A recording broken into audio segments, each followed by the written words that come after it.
ఒక ముఖ్యమైన సబ్జెక్టు, బహుశా భారతదేశంలోనే అతిపెద్ద భూకుంభకోణానికి సంబంధించిన ఈ సబ్జెక్టు మీద మాట్లాడడానికి ఈరోజు ఈ పత్రికా సమావేశం నిర్వహిస్తూ ఉన్నాం.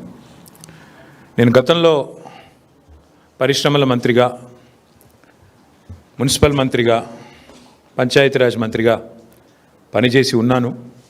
10 ఏళ్ళు, దాదాపుగా 9.5 ఏళ్ళు పనిచేసి ఉన్నాను. కాబట్టి పూర్తి అనుభవంతో, పూర్తి అవగాహనతో ఇవాళ నేను మాట్లాడుతూ ఉన్నా. ఏం జరుగుతుంది అంటే, జనరల్గా మీకు ఒకసారి పారిశ్రామికీకరణ, భూ కేటాయింపు, వీటి అంశాల్లో, ఇట్లాంటి అంశాల్లో మీతో పాటు ప్రజలకి అవగాహన ఉండాలి కాబట్టి, కల్పించాలి కాబట్టి ముందుగా 2 విషయాలు చెప్తాను. ప్రభుత్వము అందరికీ ప్రభుత్వ రంగంలో ఉపాధి అవకాశాలు కల్పించలేదు కాబట్టి, ఉద్యోగాలు ఇవ్వలేదు కాబట్టి మన పిల్లలందరికీ. ఎందుకంటే ఎవ్రీ ఇయర్ ఇంజనీర్లు అవుతారు, ఎవ్రీ ఇయర్ కొత్త గ్రాడ్యుయేట్లు వస్తారు, ఎవ్రీ ఇయర్ పిల్లలు పాస్ అవుతూనే ఉంటారు.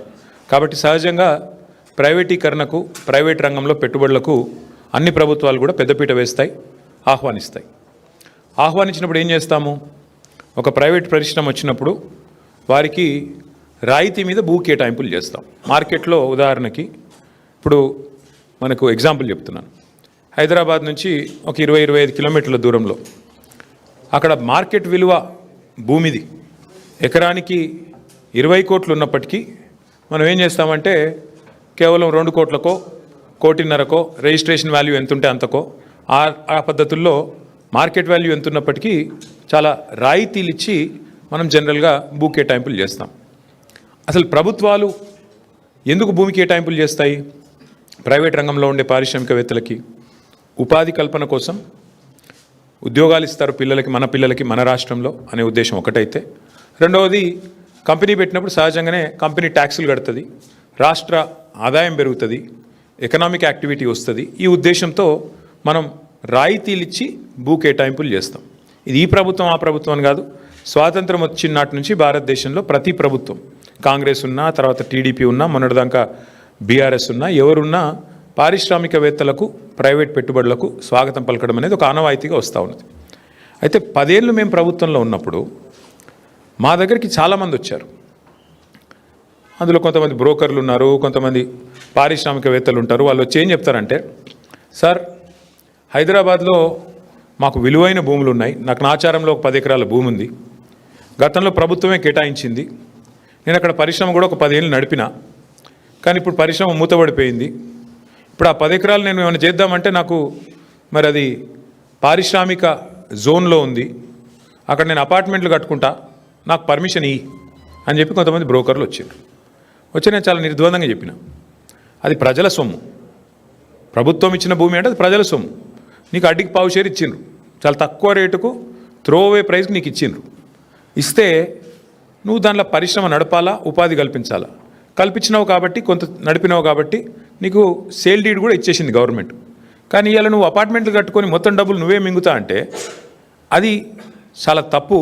ఎందుకంటే అక్కడ ప్రైవేట్ రంగంలో ప్రైవేట్గా కొనుక్కుంటే అక్కడ 50 కోట్లు ఉంటుంది ఎకరం నాచారంలో. మరి నువ్వేమో ఎప్పుడో 20 ఏళ్ళ కింద తీసుకొని ఇప్పుడు దాన్ని ప్రైవేట్గా మొత్తం నేను మొత్తం గుటకాయ స్వాహా చేస్తా, నాకు మద్దతు ఇయ్యి అంటే నేను ఇవ్వలేను బాబు అని చెప్పిన. సరే మాకు డబ్బులు ఆఫర్ చేసినారు, చాలా చేసినారు. అట్లా కాదు సార్, మీకు ఇంత ఇస్తాం, అంత ఇస్తాం, nothing doing, we will not do this, we will not entertain this అని చెప్పి మేము ఆ రోజు ఎక్కడ కూడా ఇట్లాంటి కన్వర్షన్లకు మేము తావు ఇవ్వలేదు. కానీ ఇవాళ ఎంత పెద్ద భూకుంభకోణం అంటే, ఇవాళ రేవంత్ రెడ్డి ప్రభుత్వం తెరలేపింది సామాన్యమైన భూకుంభకోణం కాదు. 1 కాదు, 2 కాదు. హైదరాబాద్లో చాలా చాలా పెద్ద ఎత్తున మన దగ్గర పారిశ్రామిక వాడలు ఉన్నాయి. ఉదాహరణకి హైదరాబాద్ నడిబొడ్డున అజామాబాద్ ఇండస్ట్రియల్ ఏరియా ఉంటుంది, పక్కనే బాలానగర్, కుకట్పల్లి, జీడిమెట్ల, నాచారం, మల్లాపూర్, ఇంకా చాలా ఉన్నాయి చుట్టూ పారిశ్రామిక వాడలు హైదరాబాద్లో ORR లోపల బోలెడు ఉన్నాయి. ఎక్కడ కూడా ఇవాళ మార్కెట్లో మీరు చూసినట్టయితే అక్కడ ఎకరం 40-50 కోట్లకు తక్కువ ఎక్కడ ఉండదు. గజాల లెక్కనే ఉంది, ఎకరం లెక్క కూడా లేదు. గజాల చొప్పున 2 లక్షలు, 1-1.5 గజానికి ఈ స్థాయిలోనే ఉంటుంది. ఇవాళ అట్లాంటి భూముల్లో రేవంత్ రెడ్డి ప్రభుత్వం తెరలేపిన కుంభకోణం ఎంత పెద్దది అంటే, దాదాపు 9,200 పైచిలకు ఎకరాలు, దాదాపు 9,300 ఎకరాల భూమి హైదరాబాద్లో అంటే మీరు సగటున 40 కోట్లు వేసుకున్న ఎకరానికి దగ్గర దగ్గర 4 లక్షల కోట్లు, దగ్గర దగ్గర అంటే 3.5 లక్షల కోట్ల నుంచి 4 లక్షల కోట్ల మధ్యన మార్కెట్ వాల్యూ ప్రకారం. లేదు 50 కోట్లు వేసుకున్నారనుకో సగటున, దగ్గర దగ్గర 5 లక్షల కోట్ల విలువ చేసే ఆస్తిని, అందులో మరి ఇవాళ ఆయన అనుయాయులకు, ఆయన వందిమాగదులకు, ఆయన బామ్మర్దులకు, ఆయన తమ్ముళ్లకు, ఆయన చుట్టూ ఉండే బ్రోకర్లకు ఇవాళ ఒప్పందాలు కుదిరించి ఒక అతిపెద్ద భూకుంభకోణానికి రేవంత్ రెడ్డి ప్రభుత్వం మొన్న జరిగిన కేబినెట్ సమావేశంలో తెరలేపింది. ఇది నేనేదో ఊరికే ఆషామాషిగా ఆరోపణలు చేయట్లేదు. ఎక్కడెక్కడ విలువైన భూములు ఉన్నాయో ఇవాళ హైదరాబాద్ చుట్టూ అక్కడ రేవంత్ రెడ్డి ముఠా వాలిపోయింది. మొన్న కొండా సురేఖ గారి ఉదంతమే దానికి ఒక క్లాసిక్ ఎగ్జాంపుల్. కొండా సురేఖ గారి కుమార్తె ఆ రోజు కొన్ని ఆరోపణలు చేసింది నిర్దిష్టంగా. మిగతా ఆరోపణలు పక్కన పెడితే ఒక స్పష్టమైన ఆరోపణ ఆ రోజు చేసింది అమ్మాయి. మంచిరేవులలో ఒక భూమి ఉంది, ఆ భూమిలో రేవంత్ రెడ్డి గారి బ్రదర్ కన్నుబడ్డది, అందుకే ముఖ్యమంత్రి గారు జపాన్లో ఉంటే కూడా మేము అక్కడ ఆ భూమి కాడికి పోయేందుకు ఎండోమెంట్స్ రోడ్డు పర్మిషన్ ఇస్తే, ఎండోమెంట్స్ వాళ్ళు ఉన్న భూమిలోకి వెళ్ళి రోడ్డు పర్మిషన్ ఇస్తే ముఖ్యమంత్రి గారు జపాన్లో ఉండి కూడా ఆ ఫైల్ తెప్పించుకొని ఆపేసిండు. అంటే ఒక రియల్ ఎస్టేటు దందా చేసేవాడు ముఖ్యమంత్రి అయితే ఏమవుతుంది అంటే ఒక ఇది అవుతుంది. ఇలా ఆయన ఆలోచన అంతా కూడా భూముల చుట్టూ, భూమి చుట్టే పరిభ్రమిస్తూ ఉన్నది. ఇవాళ జరుగుతున్నది ఏంటి అంటే పక్కన బుద్వేల్లో మూసీ ప్రాజెక్టు పేరు మీద అక్కడ కుంభకోణం, అట్లాగే మెట్రోలో భూమి మీద కన్నేసే మెట్రో CFOని బెదిరించి ఎల్ఎన్టీని మెట్రోలోకి వెళ్ళి ఎలగొట్టిండు. 1-2 కాదు నేను చెప్పేది, ఉదంతాలు మీరు చూడండి, ఒక ప్యాటర్న్ చూడండి. సెంట్రల్ యూనివర్సిటీ భూముల మీద కన్నేసి అక్కడ విద్యార్థుల మీద అక్కడ అసలు మొత్తం బుల్డోజర్లతో అర్ధరాత్రి పోయి మొత్తం 400 ఎకరాల మీద కన్నేసి అక్కడ అరాచకం చేసిండు. అప్పుడు సుప్రీంకోర్టు ఆపింది. అట్లాగే ఈరోజు సేమ్ థింగ్ 9,292 ఎకరాల పారిశ్రామిక భూముల మీద కన్నేసి రేవంత్ రెడ్డి గారు ఆయన ప్రభుత్వం ఇవాళ Hyderabad industrial lands transformation policy అనే పేరిట భూములను కొల్లగొట్టే కుంభకోణానికి తెరలేపిండు. ఇక్కడ సింపుల్గా నేను చెప్పే లెక్క మళ్ళొకసారి అర్థం చేసుకోండి. ఈ 9,292 ఎకరాలు మొత్తం కూడా ప్రభుత్వ భూమి. ప్రభుత్వం పారిశ్రామికవేత్తలకు మీరు పరిశ్రమ పెట్టండి అని ఇచ్చిన భూమి, అడ్డికి పావు షేరు, అంటే మార్కెట్ విలువ రూపాయి అయితే 10 పైసలకో రూపాయికో రూపాయల 1 పైసకో ఇచ్చిన భూమి ఇది. ఇవాళ ఆ భూమి విలువ పెరిగింది, 10 రెట్లు పెరిగింది, 100 రెట్లు పెరిగింది, 1000 రెట్లు పెరిగింది. పెరిగిన ఆ భూమి విలువను, పెరిగిన ఆ భూములను ఇవాళ ఏటీఎంగా దాన్ని పేటీఎంగా మార్చుకునే ప్రయత్నమే రేవంత్ రెడ్డి గారు చేస్తూ ఉన్నారు. అంటే 4.5 లక్షల కోట్ల విలువైన భూమిని ఇవాళ కొల్లగొట్టి దానికి వాళ్ళు పెట్టిన స్కీమ్ కూడా మీరు చూడండి, పాలసీ ఎట్లా పెట్టినో కూడా నేను చెప్తాను మీకు. అంటే ఈ స్కామ్ అర్థం కావాలంటే మీరు కొద్దిగా చరిత్రలోకి పోవాలి. 50-60 ఏళ్ళ కింది నుంచి హైదరాబాద్ చుట్టూతా MCH ఉన్నప్పుడు భూములు కేటాయిస్తూ పోయినాయి ప్రభుత్వాలు. ఇప్పుడు నేను చెప్పిన పారిశ్రామిక వాడలు మల్లాపూర్ కానీ, చెర్లపల్లి కానీ, నాచారం కానీ, జీడిమెట్ల కానీ, బాల్నగర్ కానీ, అట్లాగే ఆజామాబాద్ కానీ ఇక్కడ భూములు కేటాయింపులు చేస్తూ పోయినారు. అందులోకెళ్ళి వచ్చినాయి ఇవన్నీ కూడా, మౌలాలి, తర్వాత కుషాయిగూడ, కాటేదాన్, ఇవన్నీ కూడా అందులోకెళ్ళి వచ్చినాయి. చందులాల్ బిరాదరి చుట్టూ వచ్చిన పారిశ్రామిక వాడలు. ఇప్పుడు ఏమైంది, సిటీ పెరుగుతూ పోయింది, ఇవన్నీ సిటీ మధ్యలోకి వచ్చినాయి, భూముల విలువలు పెరిగిపోయినాయి. ఇప్పుడు పెరిగిపోయిన వాటి వల్ల ఏమైంది, చుట్టూ కాలనీలు కూడా రావడం వల్ల ప్రజలు గొడవ చేయడం స్టార్ట్ చేసినారు. మరి మా చుట్టూ కాలనీలు వచ్చినాయి, మధ్యలో కాలుష్యం ఉంది, ఇప్పుడు బాచుపల్లి వాళ్ళు కూడా గొడవ చేస్తూ ఉన్నారు కాలుష్యం వస్తుంది అని. దానికి 2013లో అప్పుడున్న కాంగ్రెస్ ప్రభుత్వం ఒక జీవో తెచ్చింది, జీవో నెంబర్ 20, కిరణ్ కుమార్ రెడ్డి గారి ప్రభుత్వం. ఏమై జీవో నెంబర్ 20 ఉద్దేశము ఏమని అంటే, మీరు ORR లోపల ఉండే కాలుష్యకారక పరిశ్రమలు, పొల్యూటింగ్ ఇండస్ట్రీస్ని బయటికి తరలించాలి అనేది ఆ జీవో సారాంశం. మా ప్రభుత్వం ఉన్నప్పుడు మేము కూడా ప్రయత్నం చేశాం. ఇన్ఫ్యాక్ట్ ఫార్మా సిటీ పెడదామనుకునే దానికి మెయిన్ కారణమే ఇది. ఫార్మా ఇండస్ట్రీ ఏదైతే జీడిమెట్లలో, అట్లాగే మల్లాపూర్లో, నాచారంలో, ఇతర ప్రాంతాల్లో ఉన్నదో వీళ్ళందరినీ కూడా అవసరమైతే ORR బయటికి ఒకటే ప్రాంతానికి తరలించి ఒకటే చోట 19,000 ఎకరాల్లో మేము ఫార్మా సిటీ పెట్టాలనుకునే దానికి మెయిన్ ఉద్దేశమే ఇది. ఎందుకంటే ఈ ప్రాంతం అంతా కూడా కాలుష్య బారిన పడకుండా, ఇంకోటి ఇబ్బంది పడకుండా. సరే, ఇవాళ దానికి ఫ్యూచర్ సిటీ అనే పేరు పెట్టి అక్కడ కూడా రియల్ ఎస్టేట్ బ్రోకర్ పనిచేస్తూ ఉన్నారు ముఖ్యమంత్రి గారు. ఇప్పుడు మేమేమంటున్నామంటే, ఇందులో చాలా భూములు, ఇప్పుడు ఆజామాబాద్ ఇండస్ట్రియల్ ఏరియా ఉంది ఉదాహరణకు మీకు చెప్తా ఉన్నా. మేము కూడా గతంలో ప్రయత్నం చేసినాం, మేము చేయలేదని కాదు, మేమేం ప్రయత్నం చేసినాము. ఇప్పుడు ఉదాహరణకి ఆజామాబాద్లో ఆనాడు 40 ఏళ్ళ కిందట, 50 ఏళ్ళ కిందట వద్దిరాజు రవిచంద్ర గారికి గవర్నమెంట్ ఒక 5 ఎకరాలు స్థలం ఇచ్చింది అనుకోండి. ఆయనకి ఎంతకో అంతకి ఇచ్చింటాం అప్పట్లో ఉన్న గవర్నమెంట్. ఇచ్చిన తర్వాత వద్దిరాజు గారు కొంతకాలం నడిపిండు ఇండస్ట్రీ. ఓ 10 ఏళ్ళకో 15 ఏళ్ళకో నడిపి తర్వాత ఫర్ వాట్ ఎవర్ రీజన్ ఆయన బంద్ పెట్టుకున్నాడు. తర్వాత భూమి ఆయన చేతుల్లో ఉంది, అవసరమైతే ఆడు ఇంకేదో చేస్తున్నాడు. మేమేం పెట్టినామంటే గతంలో మేము కూడా దీన్ని ఇట్లాంటి ల్యాండ్స్ని ఏం చేయాలి అని ఆలోచించి ఇంకో ఇది ఆనాడు 2022 సెప్టెంబర్లో ఆనాడు మేము తెచ్చిన చట్టం, ఆజామాబాద్ ఇండస్ట్రియల్ ల్యాండ్స్ని రెగ్యులరైజ్ చేస్తూ తెచ్చిన చట్టం. అందులో ఏం పెట్టాం మేము, ఒకవేళ వద్దిరాజు రవిచంద్ర గారికి మనం ఇచ్చిన భూమి కనుక ఆయన చేతుల్లోనే ఉంటే ఆ రోజు డబ్బులు కట్టి ఉన్నప్పటికీ కూడా ఇవాళ మరి ల్యాండ్ యూజ్ మారుతున్నది కాబట్టి, ఆ రోజు పరిశ్రమకున్న భూమిని ఇవాళ మారుస్తున్నారు కాబట్టి 100% రిజిస్ట్రేషన్ 100% మళ్ళీ కట్టి ఇస్తే మళ్ళీ మీకు ఇస్తాము, మీరు వాడుకోండి అని చెప్పాం. లేదు, కొంతమంది ఏం చేస్తారు, వద్దిరాజు రవిచంద్ర గారికి ఇచ్చింది ఆయన ఏం చేసి ఉంటాడు, ల్యాండ్ 15 ఏళ్ళకో అవసరం పడి అమ్ముకుంటాడు. గంగుల కమలాకర్ గారికి అమ్ముకున్నాడు అనుకోండి. ఇప్పుడు గంగుల కమలాకర్ గారి చేతిలో ఉందనుకో ఆ భూమి, ఎగ్జాంపుల్ చెప్తున్నా, మీరు సీరియస్ తీసుకున్నారు. గంగుల కమలాకర్ గారి చేతిలో ఉంటే ఒరిజినల్ అలాటీ చేతిలో కాకుండా ఇంకొకరి చేతిలో కనుక మారింటే ఆ రోజు మా ప్రభుత్వం పెట్టింది ఏంటి అంటే నిబంధన, అట్లాంటి కేటగిరీ ఉంటే కేటగిరీ 2 కింద పెట్టి 200% కట్టాలి మీరు, 200%. ఎందుకంటే మీరు అప్పుడే నిబంధనలు తుంగలో దెక్కారు. రవిచంద్ర గారికి ఇస్తే రవిచంద్ర గారు నడపకుండా ఇంకొకరికి అమ్ముకున్నాడు, ప్రభుత్వ భూమి హక్కు లేకపోయినా అమ్ముకున్నాడు, ఆయన కొనుక్కున్నాడు. కాబట్టి 200% అని పెట్టినాం. ఈరోజు వీళ్ళు ఏం చేస్తున్నారు ఎరికేనా మీకు, ఎంత టూ మచ్ అంటే, కేసీఆర్ ప్రభుత్వం వచ్చినాక మీకు తెలుసు హైదరాబాద్ నగరంలో కాదు మొత్తం తెలంగాణలో భూముల ధరలకు రెక్కలు వచ్చినాయి. 5 లక్షలు కూడా పలకని భూమి ఒక్కొక్క కాడ 50 లక్షలకు పోయింది. 10 రెట్లు 20 రెట్లు 30 రెట్లు పెరిగిన భూములు ఎన్నో ఉన్నాయి తెలంగాణ వ్యాప్తంగా. ఆదిలాబాదు, నారాయణఖేడు, ఈ మూల ఆ మూలని కాదు, అలంపూరు, గద్వాల అంతటా భూముల ధరలు పెరిగినాయి. ఇవాళ రేవంత్ రెడ్డి గారు ఏం చేస్తున్నారంటే, ఆయన ప్రభుత్వం ఏం ఆలోచన, ఎంత పెద్ద కుంభకోణం అంటే ఇదేం పాలసీ అంటే తెలుసా మీకు, ఈ 9292 ఎకరాలు వీళ్ళు ఏం చేస్తారట అంటే, మా గవర్నమెంట్లో మేమున్నప్పుడేమో 100% SRO రేట్ చెల్లించాలా ఒరిజినల్ అలాటీ చేతిలో ఉంటే, ఒరిజినల్ అలాటీ చేతిలో కాకుండా ఇంకోరి చేతికి పోతే 200% అని పెడితే, రేవంత్ రెడ్డి ఏమంటున్నాడు, కేవలం అప్లికేషన్ పెట్టుకుంటే వారం రోజులనే పర్మిషన్ ఇస్తారట.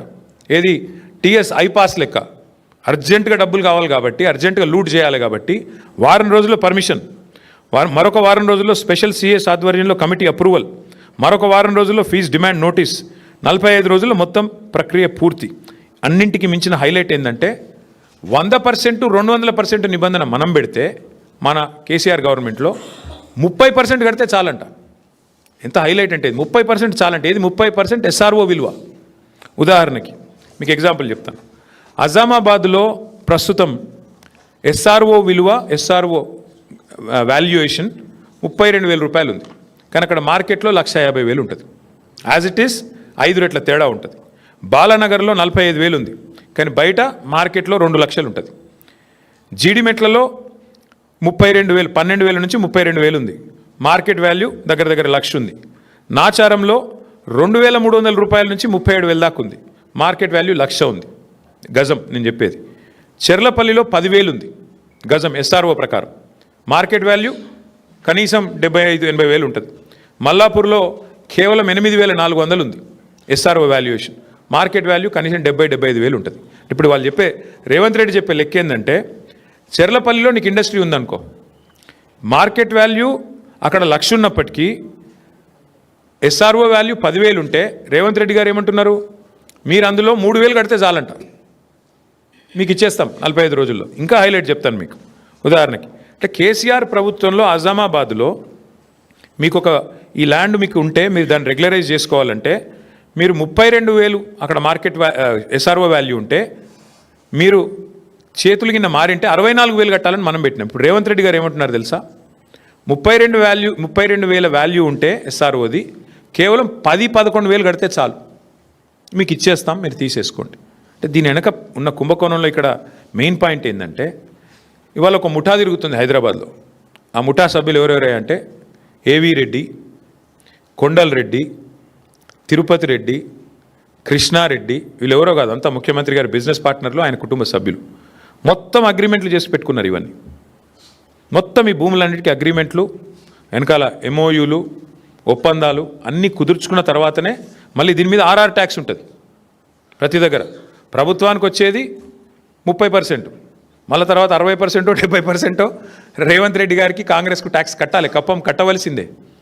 ఈ లెవెల్లో అంటే ఒక 4-5 లక్షల కోట్ల భూములకు వీళ్ళు పెట్టిన టెండర్ ఇది. నేను అడిగేది ఒక్కటే, మీరు ఆలోచించండి దయచేసి. మొన్న మీరు జూబ్లీహిల్స్ ఎలక్షన్ చూసినారు. అక్కడ ముస్లిం సోదరులకి శ్మశాన వాటికకి ఇద్దామంటే 2 ఎకరాల జాగలేదు. 2 ఎకరాలు జాగలేదు జూబ్లీహిల్స్లో. హైదరాబాద్లో ఒక ఇందిరం ఇల్లు ఇయ్యలే 2 ఏళ్లలో. ఒక పేదవాడికి హైదరాబాద్ ఇల్లు కడదామంటే ఇవాళ 1 ఎకరం జాగలేదు ప్రభుత్వం దగ్గర. హైదరాబాద్ కాంక్రీట్ జంగల్గా మారిపోతున్నది. ఒక పార్క్ కడదామంటే జాగలేదు. నేను ఇవాళ రేవంత్ రెడ్డిని అడుగుతున్నా, 9,292 ఎకరాల విలువైన భూమి నువ్వెందుకు ప్రైవేట్ వాళ్ళకి దారాదత్తం చేస్తున్నావు? ఇది ప్రభుత్వ భూమి కదా. ప్రభుత్వ భూమిని మీరు పారిశ్రామికీకరణ కోసం, పారిశ్రామిక అవసరాల కోసం ప్రైవేట్ వ్యక్తులకు రాయితీ మీద ఇచ్చిన భూమి ఎందుకు వాళ్ళ కండిషన్ పెడతలేవు? నీకు నిజంగా డబ్బులు కావాలంటే ఓపెన్ మార్కెట్లో ఆక్షన్ పెట్టు. ఓపెన్ మార్కెట్లో ఆక్షన్ పెట్టు, వాళ్ళని కూడా పాల్గొనమను. వెనక్కి తీసుకో, క్యాన్సిల్ చేయి. నీకు పరిశ్రమ కోసం కేటాయించినా నువ్వు పరిశ్రమ నడుపుతలేవు కాబట్టి is is null and white, cancel చేయి. ఓపెన్ భూమిలో ఆక్షన్ పెట్టు. అది పెడతలేడు. రెండోది, హైదరాబాద్లో నీకు ఇల్లు కట్టేందుకు జాగలేదు, పార్కుకు జాగలేదు, ఒక్క ఇందిరం ఇల్లు ఇయ్యలేదు నువ్వు. హైదరాబాద్లో శ్మశానాలకు కూడా దిక్కులేదు జాగా. మరి 9,292 ఎకరాల్లో ఒక 7,000 ఎకరాలు ప్రభుత్వం వెనకకి తీసుకొని ఇండ్లు కట్టి, పార్కులు కట్టి, బ్రహ్మాండంగా శ్మశాన వాటికలకు జాగలి ఇవ్వడం వద్దంటుండా? ప్రజల అవసరాలకు హాస్పిటల్ కడదామంటే జాగలేదు. ఇలా హాస్పిటల్ కట్టాలంటే మనం కొనుక్కోవాలి జాగా. ప్రభుత్వం ఏదైనా కొత్తది ఏదైనా చేయాలంటే కొనుక్కోవాలి. నువ్వేం చేస్తున్నావు? ప్రభుత్వ భూమి, పరిశ్రమల అవసరాల కోసం ఇచ్చిన భూమి ఇలా పెద్దలకు, పెద్ద పెద్ద గద్దలకు, డబ్బులున్న వాళ్ళకు, 1,000 కోట్లున్న వాళ్ళకు ఇలా ధారాదత్తం చేసి మొత్తం వాళ్ళకు సంతర్పణ చేసి ఎవరి లాభం కోసం చేస్తున్నావు? ఎవరి కోసం చేస్తున్నావు ఇంత పెద్ద లూటు? ఇది 5 లక్షల కోట్ల కుంభకోణం. 1 కాదు, 2 కాదు, 5 లక్షల కోట్ల విలువ చేసే ఆస్తిని కాజేయడానికి చేస్తున్న పన్నాగం. నేను మాత్రం స్పష్టంగా చెప్తా ఉన్నా, ఈ విషయంలో మేము వదిలిపెట్టం. న్యాయ పోరాటము చేస్తాము తప్పకుండా.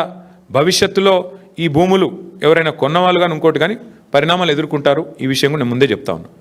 తప్పకుండా ఈ విషయంలో చిక్కుల్లో పడుతుంది ప్రభుత్వం కూడా. ఇట్లాంటి లూట్ ఎక్కడ జరగలేదు.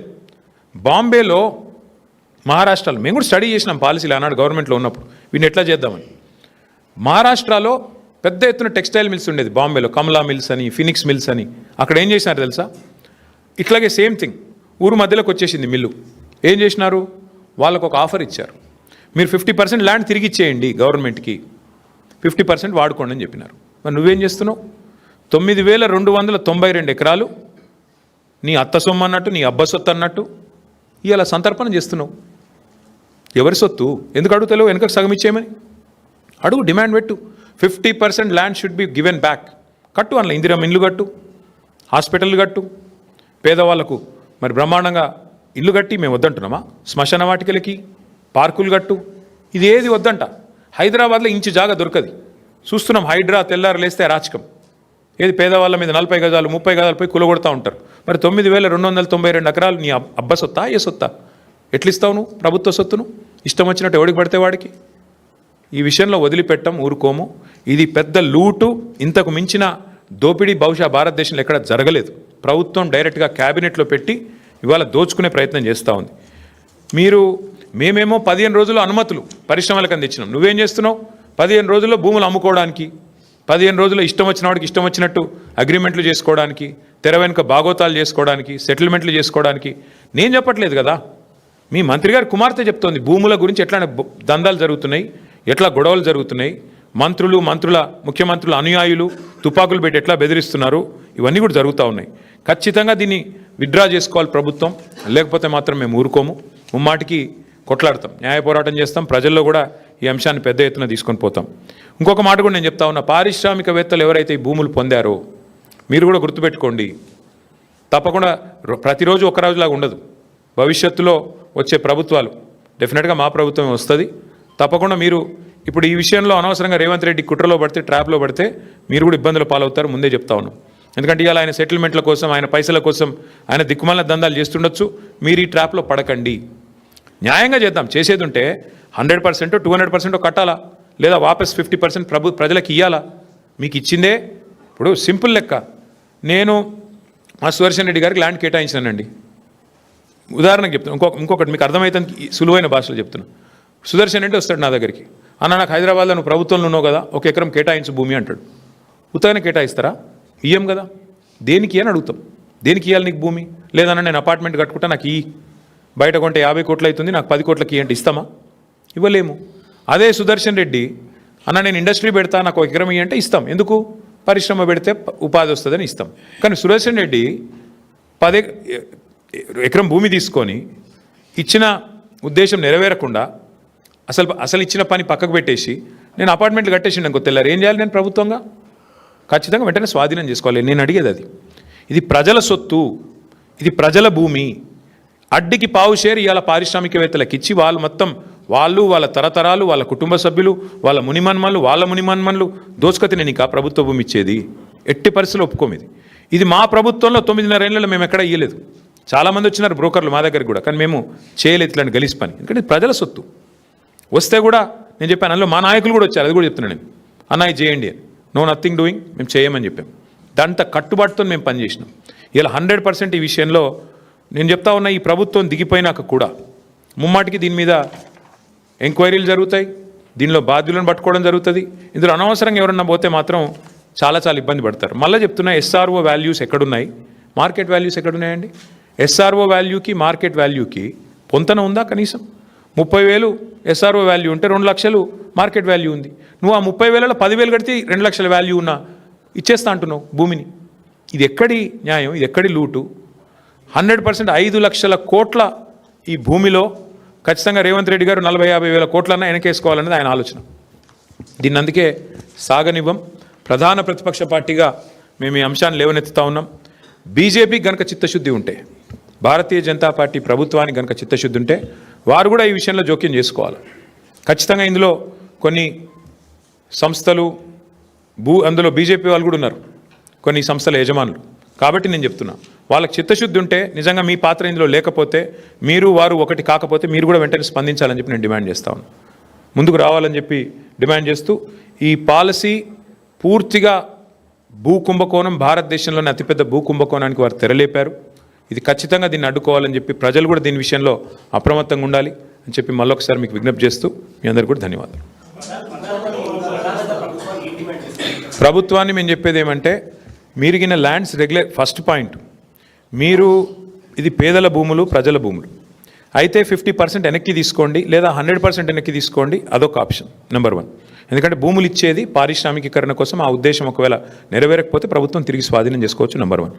ఆ భూముల్లో, స్వాధీనం చేసుకున్న భూముల్లో ఇండ్లు కట్టండి, స్వాధీనం చేసుకున్న భూముల్లో పార్కులు కట్టండి, ప్రజలకు ఉపయోగపడే అవసరం ఉండే పనులు చేయండి, ప్రజా ఉపయోగకరమైన పనులు చేయండి నెంబర్ 1. లేదా ఆదాయమే మీ ప్రాధాన్యత అయితే మీరు తప్పకుండా మార్కెట్లో ఆక్షన్ చేయండి, స్వాధీనం చేసుకోండి. నేను ఇంకొక చిన్న మాట అడుగుతాను, మీరు ఒకసారి ఇది అర్థం చేసుకుంటే మీకు తెలుస్తుంది. ఇప్పుడు మీకు భూమి ఉంది బ్రదర్, ఈ ఇండస్ట్రియల్ ఎస్టేట్లో. మీరేమంటున్నారు ప్రభుత్వంతో? మార్కెట్లో 2 లక్షల గజం ఉన్నా నాకు మీరు రేవంత్ రెడ్డి గారు, నేను మీకు ఏదో ఇస్తాను కాబట్టి నాకు 30,000కో 25,000కో ఇచ్చేయమని మీరు అడుగుతున్నారు. నేను అంటాను, మరి అదే పైసలకు ప్రభుత్వం తీసుకోవచ్చు కదా. అదే 25,000కు నువ్వు నాకు ఇస్తావా? నువ్వు నాకు కడతానంటున్న 25,000 పర్ గజం ప్రభుత్వం తీసుకుంటా అంటే నువ్వు ఇస్తావా? ఇవ్వవు కదా. మరి అట్లాంటప్పుడు ప్రభుత్వానికి, ప్రజలకి ఇది దోపిడీ కాకపోతే ఏంది ఇది? అందుకే నేను అనేది రెండో పాయింట్ ఏంటంటే, మరి నిజంగానే ప్రభుత్వమే స్వాధీనం చేసుకుని అవసరమైతే బహిరంగ మార్కెట్లో ఆక్షన్ పెట్టండి. రెండోది. లేదు మూడోది, బాంబే తరహాలో 50% వెనుకకు తీసుకోండి, 50% వాళ్ళకి ఇవ్వండి. ఇచ్చి దానిలో కూడా 100% కట్టాలి రిజిస్ట్రేషన్ ఛార్జ్. ఈ 30%, 20% ఈ గీసి బేరాలాడు, అలా దాని వెనకాల తెర వెనక ఏదో జరుగుతున్నట్టుగానే అర్థం చేసుకోవాల్సి వస్తుంది. ఇంకోటి, ఇది మా ప్రభుత్వం తెచ్చిన చట్టం ఇది. ఇంకో this is a bill that was brought by Telangana legislative assembly on 2022లో తెచ్చాం ఈ బిల్లు. ఆజామాబాద్ ఇండస్ట్రియల్ ఏరియాకి సంబంధించిన బిల్ ఇది. ఇందులో స్పష్టంగా బిల్లో ఉంది, ఇది చట్టం ఆల్రెడీ ఉంది. సో ఈ చట్టాన్ని తుంగలో దొక్కుతున్నాడు ఇప్పుడు రేవంత్ రెడ్డి. ఈ చట్టాన్ని రద్దు చేయకుండా, ఈ చట్టాన్ని మళ్ళీ అసెంబ్లీలో చర్చకు పెట్టకుండా కేవలం క్యాబినెట్లో పెట్టి కొట్టేస్తా అంటే కుదరదు. చట్టం ఉంది ఆల్రెడీ, దీని మీద మేము కోర్టుకు పోవచ్చు, ఎవరైనా పోవచ్చు, మేమే కాదు. ఇది ప్రజల సొమ్ము, మా సొమ్ము కాదు, రేవంత్ రెడ్డి సొమ్ము కాదు.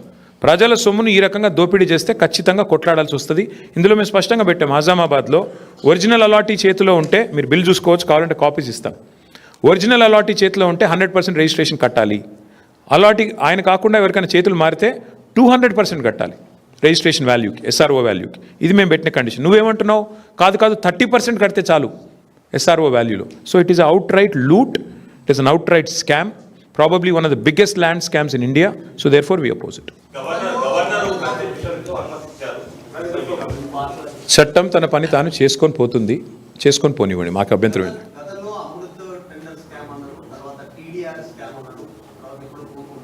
ఇదేది ఇది ఎట్లా ఉందంటే ఇవాళ జాయింట్ వెంచర్ గవర్నమెంట్ నడుస్తుంది తెలంగాణలో. కాంగ్రెస్ బీజేపీ కలిసి ప్రభుత్వాన్ని నడుపుతున్నాయి. మేము అమృత్ స్కామ్లో ముఖ్యమంత్రి గారి బావమరిదికి కేంద్ర ప్రభుత్వం వర్క్ ఇచ్చింది. ఆయనకు అర్హత లేకపోయినా, ఫైనాన్షియల్ కేపబిలిటీ లేకపోయినా ఇవాళ 2 crore టర్నోవర్ ఉన్న కంపెనీకి 1137 crore టెండర్ ఇచ్చారు. మరి కేంద్ర ప్రభుత్వం, రాష్ట్ర ప్రభుత్వం, కాంగ్రెస్ బీజేపీ ఎంత లోతుగా సంబంధం ఉందో దాన్ని బట్టే చెప్పొచ్చు. వెంటనే ఒక బీజేపీ ఎంపీకి ఇక్కడ ముఖ్యమంత్రి గారు 1350 కోట్ల వరకు ఇక్కడ స్టేట్ గవర్నమెంట్ ఇచ్చింది. అంటే ఎంత లోతైన జాయింట్ వెంచర్ అయితే దాన్ని బట్టి చెప్పొచ్చు. సో అమృత్ అట్లా. టీడీఆర్ మీరు చూస్తున్నారు, టీడీఆర్ కూడా మొత్తం ఇవాళ ఎక్కడ పోతారు, వాళ్ళు ఎక్కడ పోతారు, మేము ఎక్కడ పోతాం. మళ్ళీ గవర్నమెంట్లోకి వస్తాం, అన్నీ తెరుస్తాం, అన్ని బుక్కులు తెరవాల్సి వస్తుంది. ఎవరెవరి చేతిలో ఉన్నాయంటే ఇందాక నేను చెప్పిన బ్రోకర్ల పేర్లు చెప్పాను కదా 10 మంది, ఆ దండుపాలెం బ్యాచ్ చేతిలోనే టీడీఆర్లు అన్నీ కొనుక్కున్నారు. ఇవాళ వాళ్ళే చేస్తున్నారు ఇదంతా. డెఫినెట్గా ఇది కూడా బహుశా భారతదేశంలో ఎవరు చేయనంత పెద్ద కుంభకోణం ఇది. 9,292 acres of industrial lands being converted for literally free of cost almost చేసి దీని వెనకాల అగ్రిమెంట్లు, దీని వెనకాల కుంభకోణాలు, దీని వెనకాల ముఖ్యమంత్రి గారి ఫ్యామిలీ మెంబర్స్, వాళ్ళ చుట్టూ ఉండే బ్రోకర్లు, వాళ్ళు చేస్తున్న వ్యవహారం ఇది. వీ విల్ డెఫినెట్లీ నాక్ on the doors of court of law. ప్రజల్ని చైతన్యవంతం చేయాలి ముందు. కోర్ట్స్ అవన్నీ ఎట్లా ఉంటాయి, కానీ ప్రజల్ని చైతన్యవంతం చేయాలి. ఇంత పెద్ద లూటు హైదరాబాద్లో మరి 9,292 అంటే 10,000 ఎకరాలు దాదాపు. 10,000 ఎకరాలు హైదరాబాద్లో నీకు ఇల్లు కడితేందుకు జాగలేదు, పార్కుకు జాగలేదు, శ్మశానానికి బొంద పెడదామంటే జాగలేదు. కానీ 10,000 ఎకరాలు ఇష్టం వచ్చినట్టు ఎవరిని పడితే వాడిని అమ్ముకుంటా అంటే మరి ప్రజలు ఆలోచించాలి. సరే మేము పార్టీలుగా మేము చెప్తాం, ప్రజలు కూడా ఆలోచించుకోవాలి కదా, ఇది కరెక్టా, మరి కరెక్ట్ కాదనుకుంటే మీరు కూడా చెప్పాలా. డెఫినెట్గా ప్రభుత్వాన్ని, ప్రభుత్వంలో ఉండే పెద్దల్ని, ఎమ్మెల్యేలని నిలదీయాలా, అడగాల. సో ఆలోచిస్తాం మేము కూడా పార్టీగా కూర్చుని ఎట్లా పోవాలి, ముందు కార్యాచరణ ఎట్లా రూపొందించాలి ఆలోచించుకుంటాం. సారీ సి బ్రదర్, నేనేమంటానంటే నేను ఇప్పటికీ 100 సార్లు చెప్పాను ఆ ఇష్యూ, మళ్ళీ నేను చెప్పను. ఇక చెప్తే కూడా బాగుండదు. మళ్ళీ మీరు నాకు తెలుసు మీరు ఏం చేస్తారో. చాలామంది ఇక్కడ ఉండే మీడియా సంస్థలు ఎట్లయిపోయినాయి అంటే ముఖ్యమంత్రి గారిని పాపం అందరూ అన్నట్లు కొందరు రక్షణ కవచంలా కాపాడుతున్నారు కొందరు. వాళ్ళకు అనవసరంగా ఇప్పుడు నేను దీని మీద ఎక్కువ మాట్లాడితే అది రాస్తారు, దీన్ని రాయరు, నాకు తెలుసు. అందుకే నేనేమంటానంటే చట్టం తన పని తాను చేసుకుపోతుంది.